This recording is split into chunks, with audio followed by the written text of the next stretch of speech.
प्यारे छात्रों, नमस्कार। मैं सुजीत कुमार राय आपके ही अपने YouTube चैनल संस्कृतानुराग पर आप सबों का स्वागत करता हूँ। छात्रों, आज हम लोग कक्षा 8वीं, 9वीं एवं 10वीं के संस्कृत विषय में रचनात्मक कार्य के अंतर्गत पूछे जाने वाले प्रश्न पत्र लेखनम की चर्चा करने के लिए इस चैनल पर उपस्थित हुए हैं। सामान्यतः यह प्रश्न विभिन्न कक्षाओं में 5 अंकों के लिए पूछे जाते हैं। पत्र लेखनम का कार्य आरंभ करने के पहले मैं यहाँ कुछ महत्वपूर्ण बातों को बता देना आवश्यक समझता हूँ।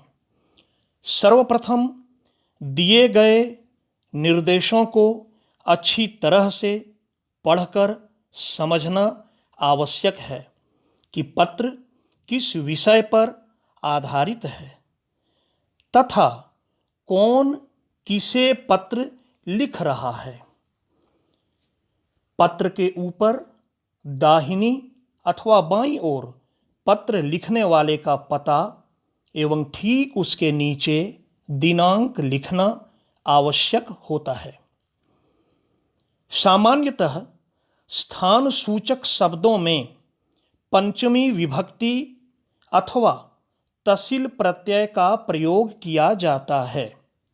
जैसे यदि आप देवघर से पत्र लिख रहे हैं तो वहाँ आप देवघर नगरात अथवा देवघर तः। दिल्ली से पत्र लिखा जा रहा है तो दिल्ली नगरात अथवा दिल्ली तः। वैसे ही यदि कोलकाता से लिखा जा रहा है तो कोलकाता नगरात अथवा कोलकाता तः इत्यादि। किंतु वर्तमान समय में इसका प्रयोग न कर प्रथमा विभक्ति नपुंसक लिंग के एक वचन का प्रयोग किया जाता है। दिनांक या तिथि वैसे तो हिंदी में ही लिखना अच्छा माना जाता है, फिर भी आप हिंदी या अंग्रेजी दोनों में से किसी भी शैली का चयन कर सकते हैं। अर्थात आपको जो आसान लगे आप हिंदी में भी लिख सकते हैं और अंग्रेजी शैली में भी लिख सकते हैं। जिसे पत्र लिखा जाता है, मेरी बात को ध्यान देंगे, आप जिसे पत्र लिख रहे हैं उसका नाम पत्र के प्रारंभ में एवं जो पत्र लिख रहा है, अर्थात जैसे कि आप पत्र लिख रहे हैं तो आपका नाम पत्र के अंत में होना चाहिए। पत्र लेखन में जैसे कि आप यदि गुरुजनों को अथवा अपने से बड़ों को पत्र लिख रहे हैं तो उनके लिए आदर सूचक या सम्मान सूचक शब्द का प्रयोग होता है। जैसे सादरम नमो नमः या सादरम प्रणामम अथवा नमस्कारः। छोटों के लिए शुभाशीर्वादः या स्नेहाशीषः। या फिर यदि आप अपने मित्र के लिए पत्र लिख रहे हैं तो वहाँ सप्रेम नमो नमः लिखा जाना चाहिए। प्रश्न पत्र में वैसे तो पूरा पत्र लिखा हुआ रहता है, आपको सिर्फ रिक्त स्थानों को मंजूषा में दिए गए उचित शब्दों का चयन करके आपको भरना होता है। किंतु ध्यान रहे, आपको सिर्फ उत्तर नहीं लिखना है बल्कि आपको पूरा पत्र लिखना चाहिए। वैसे मंजूषा में आपके पत्र लेखन की सहायता के लिए पर्याप्त शब्द दिए हुए रहते हैं। तो आइए बच्चों, अब हम पत्र की ओर आगे बढ़ते हैं। आप देखिए, आपका सबसे पहला काम होता है, जैसा कि मैं आपको बता चुका हूं, सर्वप्रथम आपको निर्देश को ध्यान से पढ़ना चाहिए। देखिए निर्देश में लिखा हुआ है भवान अनुरागः, अर्थात आप अनुराग हैं।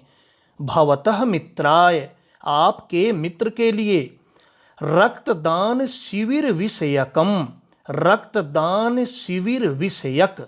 लिखितम, लिखे हुए। इदम पत्रम, इस पत्र को। मंजूषायाम प्रदत्त शब्द सहायतया, मंजूषा में दिए गए शब्दों की सहायता से। रिक्त स्थानानि, अर्थात खाली स्थानों को, खाली जगहों को। पूरयित्वा, पूरा करके। उत्तर पुस्तिकायाम, उत्तर पुस्तिका में। पुनः लिखतु, दोबारा लिखें। अर्थात आपको अपनी उत्तर पुस्तिका में सिर्फ उत्तर नहीं लिखना है, बल्कि पूरा पत्र आपको लिखना है। तो आइए अब पत्र को प्रारंभ करते हैं। देखिए यहां ऊपर में दाहिनी ओर लिखा हुआ है देवघर नगरात। इससे साफ पता चल रहा है कि पत्र जो लिखने वाला है, क्योंकि यहां देखिए दिया हुआ है भवान अनुराग, आप अनुराग हैं, और यहां लिखा हुआ है देवघर नगरात। इसका तात्पर्य है कि अनुराग देवघर नगर में रहता है और देवघर नगर से यह पत्र लिखा जा रहा है। उसके नीचे देखिए दिनांक दिया हुआ है और खाली जगह है। मैं आपको यहां बता देना आवश्यक समझता हूं कि दिनांक के लिए मंजूषा में कोई शब्द दिया हुआ नहीं होता है। तो कोई बात नहीं, आपको यहां डरने की जरूरत नहीं है। आपको अपने मन से आप जिस दिन परीक्षा दे रहे हैं उस दिन का दिनांक हिंदी अथवा अंग्रेजी शैली में आप लिख दें। अब आगे बढ़ते हैं। प्रिय मित्र आशुतोष, इसका तात्पर्य आप समझ रहे हैं, बहुत आसान है। प्रिय मित्र आशुतोष, अर्थात आशुतोष नाम का आपका कोई मित्र है। उसके बाद है खाली जगह। तो मैंने आपको बोला कि आप किसी को जब संबोधित कर रहे हैं तो जैसे मैं बताया पहले ही कि बड़ों के लिए क्या लिखना है, गुरुजनों के लिए क्या लिखना है, मित्रों के लिए क्या लिखना है, तो वैसे ही शब्दों में से किसी शब्दों का चयन आपको करना चाहिए। आप देखिए मंजूषा को। मंजूषा में देखिए सबसे पहला शब्द है दृष्टवा, जिसका अर्थ होता है देखकर। दूसरा शब्द है रक्तदानम, जिसका अर्थ होता है रक्तदान। तीसरा है सर्वम कुशलम, जिसका अर्थ होता है सब कुशल है। उसके बाद है अनुराग, अनुराग नाम है। उसके बाद है अयच्छत, अयच्छत मतलब होता है दिया। उसके बाद है प्राचार्य, प्राचार्य मतलब प्रिंसिपल, प्राचार्य महोदय। उसके बाद है सप्रेम नमः, देखिए मिल गया। तो यहां आपको लिखना है सप्रेम नमः। वैसे और जो 3 शब्द बचे हुए हैं उनकी भी मैं चर्चा कर दूं। रक्तदान शिविरस्य, रक्तदान शिविर का। उसके बाद है कार्यम, कार्य। और फिर है पितृभ्याम, पिताजी को। तो आपका हो गया प्रिय मित्र आशुतोष सप्रेम नमः। अब आगे बढ़िए। अत्र, तो हिंदी में जब आप पत्र लिखते हैं तो लिखते ही हैं यहाँ सब कुछ कुशल है, तो यहाँ भी देखिए वैसा ही शब्द दिया हुआ है, सर्वम कुशलम अस्ति, यहाँ सब कुशल है। ह्यः, ह्यः का अर्थ होता है कल। कल से मतलब है बीता हुआ कल, जिसे अंग्रेजी में कहते हैं यस्टरडे। तो ह्यः अस्माकं विद्यालयेन, कल हमारे विद्यालय की ओर से खाली जगह आयोजनम कृतम, कल हमारे विद्यालय की ओर से आयोजन किया गया। अब आप सोचिए क्या आयोजन किया गया, वैसा कौन सा शब्द है। तो मंजूषा में आपको पुनः खोजना है उसके लिए उचित शब्द। तो उचित शब्द लग रहा है रक्तदान शिविरस्य। तो यहां हो जाएगा रक्तदान शिविरस्य आयोजनम कृतम, कल हमारे विद्यालय की ओर से रक्तदान शिविर का आयोजन किया गया। आगे बढ़िए। अस्माकम, फिर है खाली जगह। प्रथमम स्वरक्तम, हमारे, अब वहां कोई शब्द ढूंढना है कि सबसे पहले अपना रक्त। तो सामान्यतया ऐसा होता है कि हमारे विद्यालय के जो हेड होते हैं या कोई शिक्षक होते हैं, रक्तदान में वो बढ़ चढ़कर भाग लेते हैं, वो अग्रणी भूमिका निभाते हैं। इसके पीछे भी कारण है कि यदि मान लीजिए कोई शिक्षक या प्राचार्य महोदय इस कार्य में, ये जो पुनीत कार्य, रक्तदान नामक जो पुनीत कार्य है, उसमें यदि वो भाग लें तो उससे दूसरे को भी प्रेरणा मिलती है, छात्रों को भी मिलती है और अन्य शिक्षकों को भी मिलती है। तो यहाँ होना चाहिए प्राचार्य।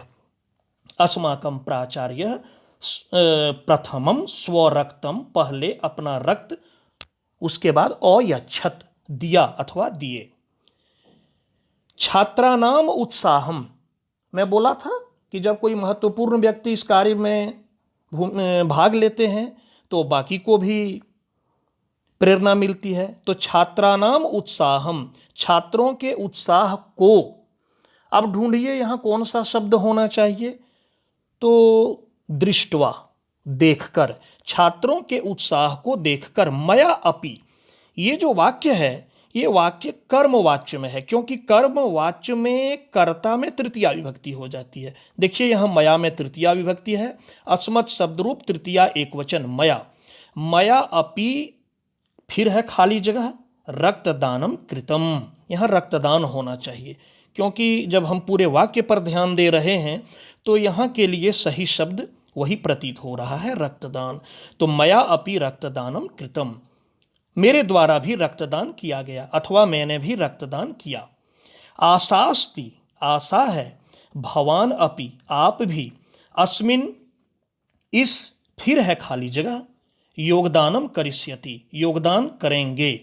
तो शब्द ढूंढिए कि क्या क्या शब्द बच गया। अब तो बहुत कम शब्द बचा है।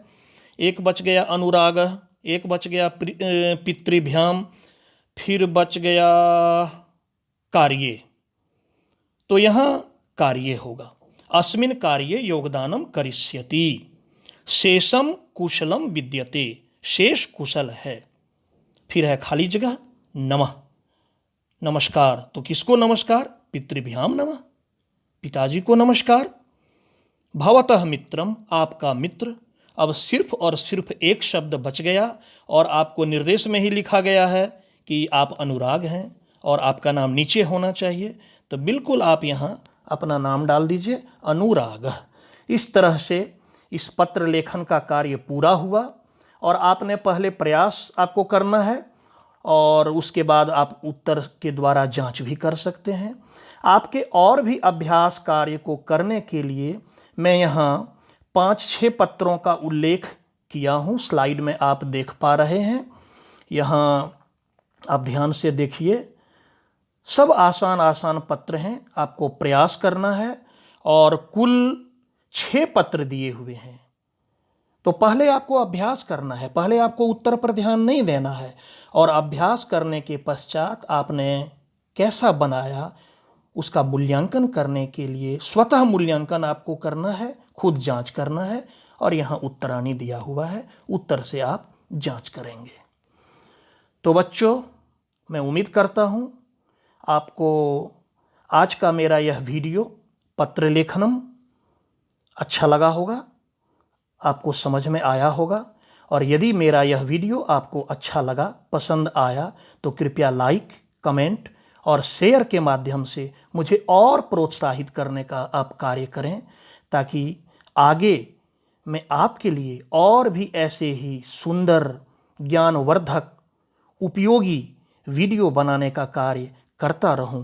साथ ही मेरे इस चैनल संस्कृतानुराग को सब्सक्राइब एवं उसके नोटिफिकेशन बटन को आप ऑन करना न भूलें, ताकि भविष्य में मेरे द्वारा अपलोड किया गया प्रत्येक वीडियो आप तक पहुंच सके। धन्यवाद।